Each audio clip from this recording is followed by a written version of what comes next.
November 5, 1872. The British ship de Grazia was moving towards its destination at full speed. It was near the Azores Islands, about 1,500 kilometers west of Portugal. The captain of this ship was David Morehouse. The Atlantic Ocean was calm, everything seemed perfect. Then Captain Morehouse and his crew present on the ship saw a ship coming towards them. As soon as Captain Morehouse saw that ship, he was shocked. This ship was Mary Celeste. He was surprised to see this because his friend Captain Benjamin Spooner Briggs had taken this ship from New York Harbor towards Genoa, Italy on November 7th. This was not the only reason for surprise. The path Mary Celeste was on was nowhere in her route. And by law he should have reached Italy by now. Mary Celeste had left their ship 8 days earlier. A look of worry appeared on Captain Morehouse's face.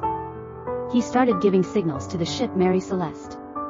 But no reply was coming from there. The ship seemed completely deserted. When there was no response for a long time, he sent some of his crew members to my celestial ship to find out if everything is okay after all. The crew members reached another ship. There was complete silence there. When this ship set sail, there were 10 people on board. Captain Briggs, his wife Sarah, 2-year-old daughter Sophia and 7 crew members. But now there was no one on the entire ship. It was also surprising that almost everything was intact. There was also no sign of looting. Couldn't understand how 10 people went missing from the moving ship. There must be some clue. When members of de Gracia's crew thoroughly examined the ship Mary Celeste, some flaws were noticed. The route charts kept on the ship were lying here and there. One of the ship's 2 pressure measuring pumps was broken. The bottom of my Celeste was filled with water, about 3.5 to 4 feet. The covers of the ship's front and back hatches were removed. The ship's small and only lifeboat was missing, along with the rope. However, the cargo present there was safe and sound. Mary Celeste contained 1701 barrels of industrial alcohol. He was not robbed.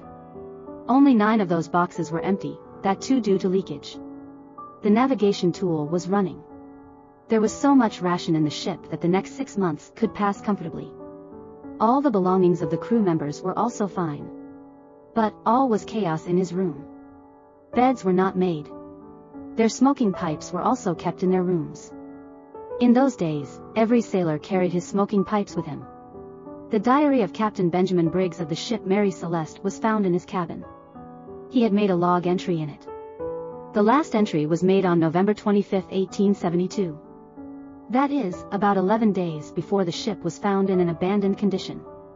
The meaning was clear, there was no one on this ship for the last 11 days. After all, where had everyone gone? It is not even that there was any robbery. The ship also did not sink. Then what was the reason that the captain, crew, and passengers, no one was on my Celeste? Captain David Morehouse of de Gracia's ship became worried. They thought that maybe some unusual incident might have happened due to which everyone might have fallen into the sea, or maybe some disease might have spread. Well, there was a law of the sea at that time. If any person finds another abandoned ship or cargo and brings back that ship or cargo, that person is entitled to a reward commensurate with the value of the property salvaged. This maritime law is called law of salvage. Obviously, Captain Morehouse knew this rule. Both of them reached Europe by ship. Here he contacted Gibraltar's Attorney General Frederick Solly-Flood for the insurance money. Frederick could not believe his words. He could see some conspiracy. The investigation continued for 3 months, but nothing was proved. Ultimately he was awarded a reward, but only 1/6 of the insurance amount of $46,000. This shows that Officer de Gracia was not completely convinced by what the ship's crew was saying. Ted Hankey, Senior Vice President of Claims Division at Atlantic Mutual Insurance Company, says, "What is the probability that 2 ships leaving New York would accidentally meet in the middle of the North Atlantic, 2,138 miles apart? It also turns out that both ships were standing together in New York Harbor. There are even rumors that the captains of the 2 ships had dinner together before the Mary Celeste set out on her voyage. Captain Briggs also had a share in the ship Mary Celeste. So, the question was, why would he sink his own boat? Well, with time many types of theories related to the ship started emerging.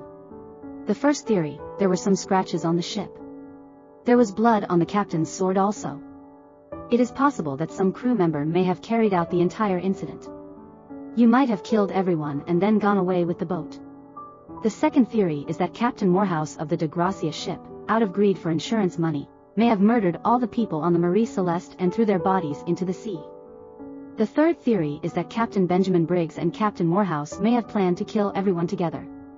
Captain Briggs would have escaped with his family after killing all the crew members of the Mary Celeste. So that, Captain Morehouse gets the money and both can divide it in half. Fourth theory, Marie Celeste may have been hit by a storm at sea, due to which water would have started filling its bottom. Meanwhile, some boxes of cargo might have cracked, due to which industrial alcohol might have started leaking. Due to fear of explosion in the ship, everyone must have gone out with lifeboats. But then the rope tied to the ship would have broken and everyone would have died. After all, how far could a small boat go with so many people? The fifth theory, the ship contained 1701 barrels of alcohol. For some reason, when the cans were cracked, the strong smell of alcohol might not have been tolerated. They may not be able to think properly because of excessive smell. He might have thought of leaving the ship for some time. His rope may have fallen off while waiting below on the lifeboat.